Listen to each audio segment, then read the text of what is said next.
Welcome Good to our morning. very first Coffee Good with the time. Bird-Eyes. Coffee time with the Bird-Eyes. Okay, let's try it again.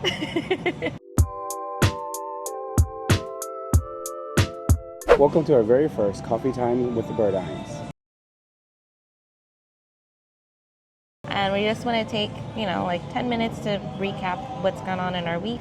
Right? It'll be our little weekly vlog to just keep up with what's going on in our lives. Some major accomplishments has been happening. We launched our boutique Belize fund.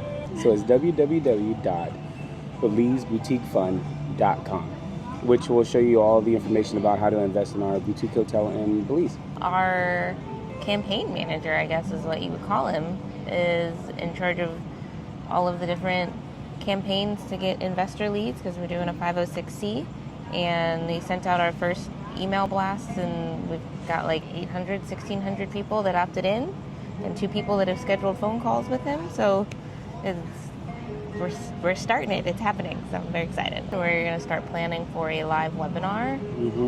It's going to happen in about 2 to 3 weeks. I think that's it on the boutique side.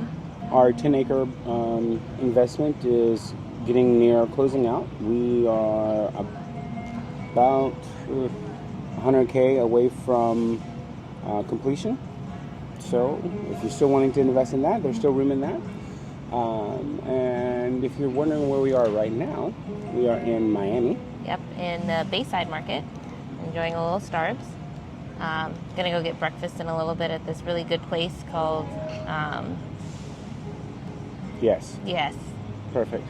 Industria. Industria has really great reviews. It's a brunch all day place. So found it yesterday, but they didn't have any reservations available. So we were like, we'll try it for breakfast where we get on the cruise where we eat for free. We are about to head on a cruise with my parents. It is Mother's Day. Yay, happy Mother's Day. So we're gonna spend a week with them and have a good time. Oh, your straw. Personal life-wise, we did just drop off our RV in Indiana. That was... Oh my God. What kind of drama was that? So guys, we bought a brand new 2023 39-foot Class A motorhome. And as soon as we got it, it already had like some dents in it and stuff like that. We took it home and we realized that the largest slide that we have, doesn't fit properly when it slides back in, and it lets water in. And to get that fixed, they kind of adjusted it, but then when they adjusted it, the whole side of the RV, the paint did not match up. Doesn't line up anymore. So they couldn't fix it, so they asked us to take it back to the manufacturer, and the manufacturer is in Indiana. I was like, you want me to drive this thing all the way to Indiana? And they're like, yeah, you need to drive it up. So we're like, okay, well, we'll drive it back to Indiana. So we got off. We started driving back to Indiana. And right as we were about to head into Tennessee, it broke down. What? Yeah, we heard like a little pop hiss in our little engine. Couldn't accelerate. We were literally stuck on the side of the highway, I-75. Fun kicker, so we left on Thursday morning. It's about a 10-hour drive. And we needed to get there before 2:30 p.m. on Friday in order to check it in because there's nobody in the office on the weekends. Because our flight to come to Miami yesterday was at 6 o'clock in the morning. Correct. So we break down on the side of the highway, and we then realized that our roadside assistance that came with the RV expired about 2 weeks ago. So they won't come fix it or tow it because our warranty expired 2 weeks before this trip.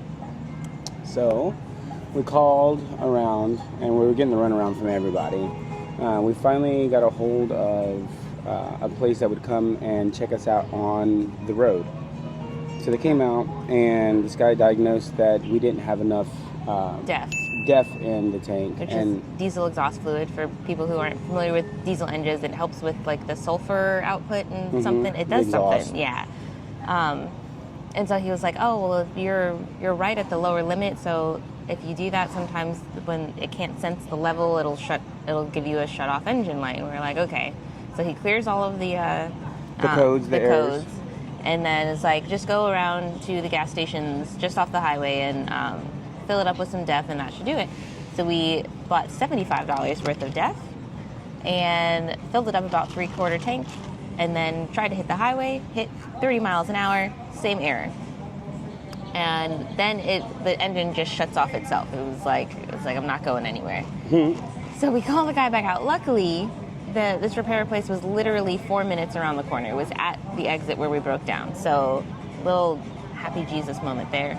And so we call him because I had his cell phone number, and I was like, hey, same error message. We cannot go anywhere. He was like, I'm coming to you right now. Yeah, mine to say we already paid like $376 for him to come out to tell us that it was DEF. Yeah. And it definitely was not the DEF. The first time we broke down, we were on the off ramp, so it wasn't so bad. But now we're like pitch black at night on the side of the highway. Semi trucks, all this kind of stuff is just like flying past us, shaking the RV. It feels super dangerous. And he comes out there and crawls underneath the RV, and it's like your turbo hose popped off. The clamp was just hanging there. It broke. He was like, that should not have happened. It's a brand new engine. But he's like, if I have a clamp in the truck, you'll be off and going in about 20 minutes. Well, I minded to say that we didn't, I mean, we literally said that. He said when the RV stopped, it made a pop hiss sound.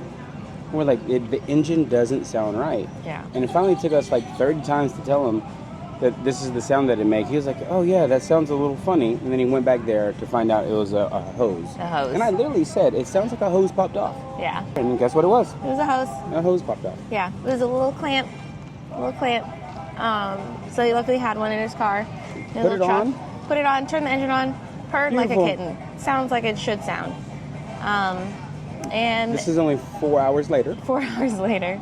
I still gave him a 5-star review because he didn't charge us for the second time. And he shouldn't have charged us for the second time. It was very friendly though. He was a nice guy. And so we drove maybe about an hour and a half more, stopped at a Cracker Barrel because we were literally like exhausted, falling asleep. Our goal was to get onto the other side of Knoxville the first day, and did not make it. We were on the other side of Knoxville. Did we? Yeah, we made Okay. it. She made it. We made She it. drove the last hour and a half and got us through the hard part because I was exhausted. So then woke up the next morning and drove the remaining 6 hours to Indiana, which that was a pretty uneventful drive. Yeah, that was good. Beautiful drive. Oh, except it did mist on us a little bit, and one of the windshield wipers was broken, so we couldn't use the windshield wipers. One of the other things that they have to fix. Made it there, got it all situated, but then realized that we were in Decatur, Indiana, which does not have great Uber service, so we had to figure out how to call a taxi. We never had to call a taxi before. To take us to the airport at 4 o'clock in the morning, to catch our flight, to come to Miami, to get on this cruise. So it was a very eventful few days, extremely stressful. Bruce handled it very well. Would not go through it with anybody else. Guys, we're here in Miami. We've got about 3 hours before we board our Norwegian cruise. Norwegian Cruise Line. We're going on the Breakaway. Pretty excited. It's his first time on Norwegian. It's my second time. I had a really good experience the first time. Yeah. My parents only really ever cruised Norwegian, so they're experts at it. So we're going to meet up with her mom and dad, and that's it. So we're going to be out of pocket for about 7 days, but we are going to record some stuff for you guys and some more content. And I think that's it, right? Yeah, that's our week. That's our week. But let me say this again. www.believesboutiquefund.com. Go there, learn about our hotel on the beachfront of Secret Beach, and tell us what you think. All right? In the comments, just let us know. All right, guys. Bye. See you later.